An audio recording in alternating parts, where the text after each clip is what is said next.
अरे लागता कदी ही दीवाना हो फोटो के चुमिले रोजाना हो।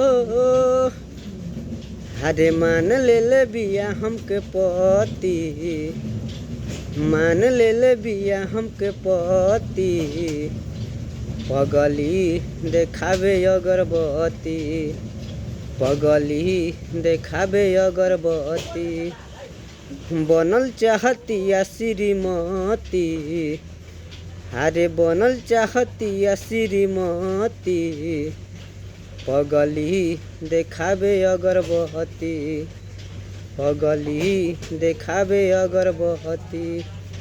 दोस्तों गाना मेरा कैसा लगा आप लोग कमेंट में ज़रूर बताएं और वीडियो को लाइक शेयर ज़रूर करें और मेरे चैनल को सब्सक्राइब जरूर करें। दोस्तों वीडियो को शेयर जरूर कीजिएगा दोस्तों, वीडियो में अच्छा लगा होगा तो प्लीज़।